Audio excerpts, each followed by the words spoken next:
Book Flamingo, poem A Thing of Beauty, written by John Keats. John Keats was a British romantic poet. Although trained to be a surgeon, Keats decided to devote himself wholly to poetry.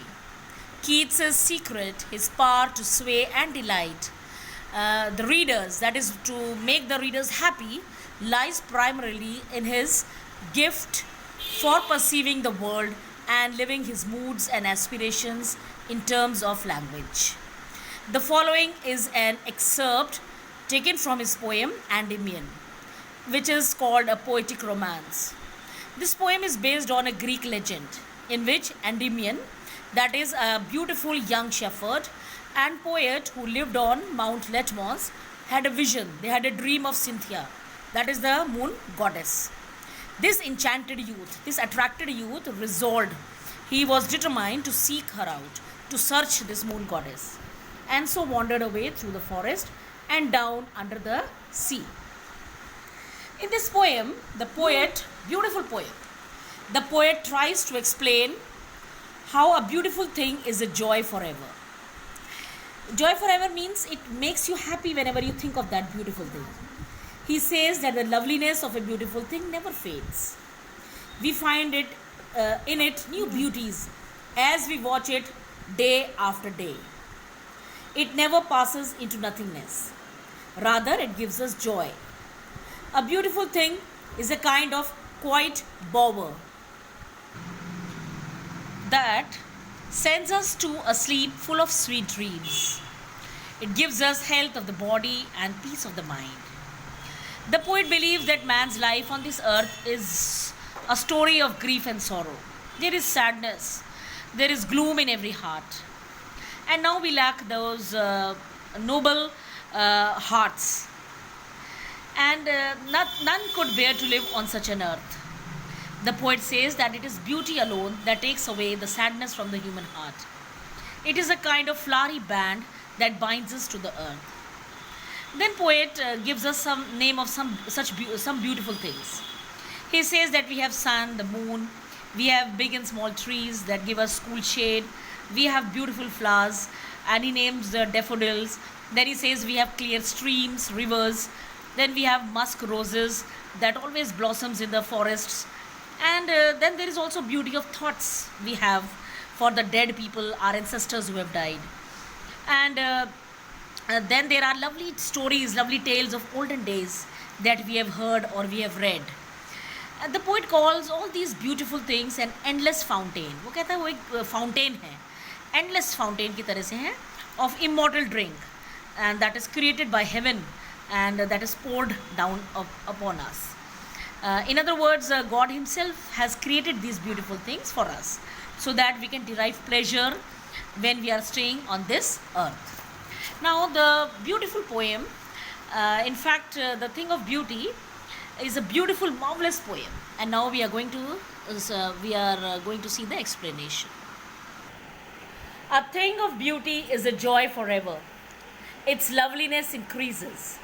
It will never pass into nothingness, but will keep a bower quiet for us, and a sleep full of sweet dreams and health and quiet breathing. The poet John Keats says that a thing of beauty can give us everlasting joy.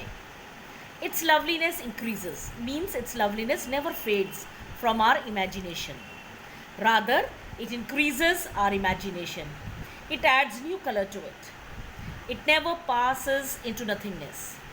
It always remains fresh in our memory. It serves the purpose of a quiet bower for us.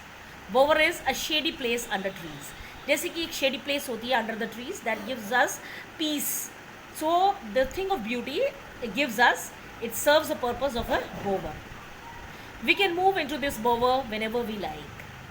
In other words, the poet wants to say that whenever we are sad, whenever we are in gloom, in grief, we can recall the beauty of that object and be happy again.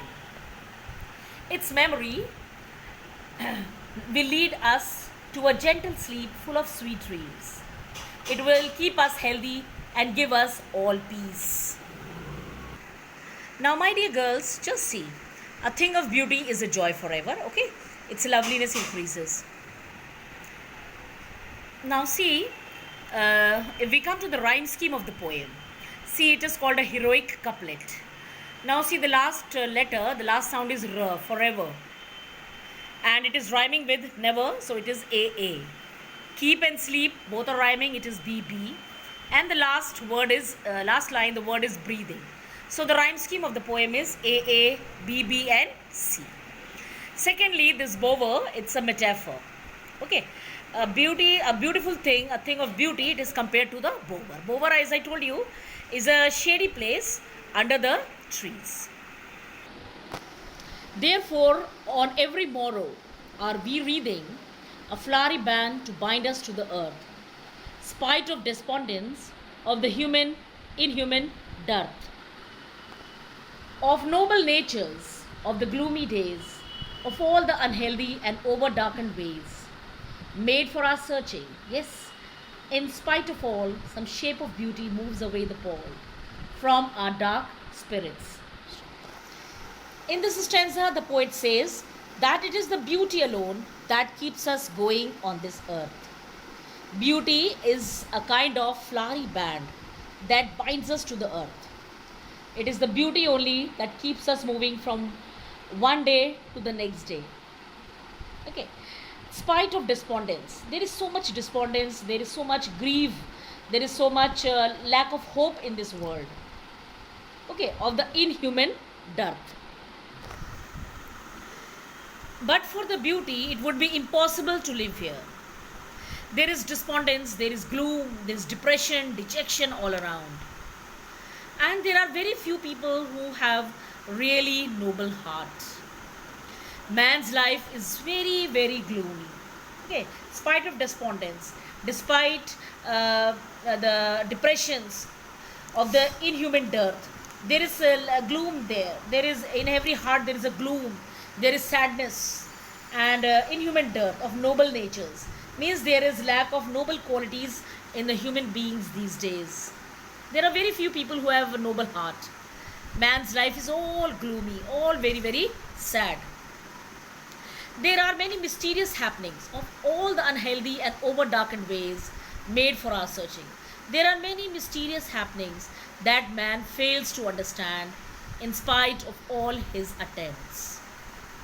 But in spite of all these unhappy things, man continues to live on this earth.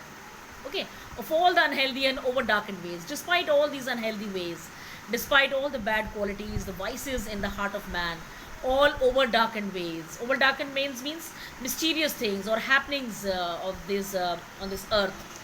Man's life is still going. Some shape of beauty moves away the pall from our dark spirits. So the poet says that it is only because there are some beautiful things in the world. It is because of the beauty of these objects that the gloom from our hearts is taken away. यही सुंदर चीज़ें जो हैं हमारे दिल से जो है they take away the sadness from our heart. They take away the depressions from our heart, hopelessness from our heart. Means the world is full of, the hearts are all unhealthy hearts. Our life is all unhealthy.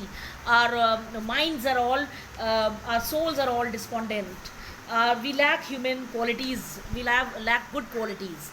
There is gloom all over. There is depression in every heart. And only these beautiful things keep us very, very happy.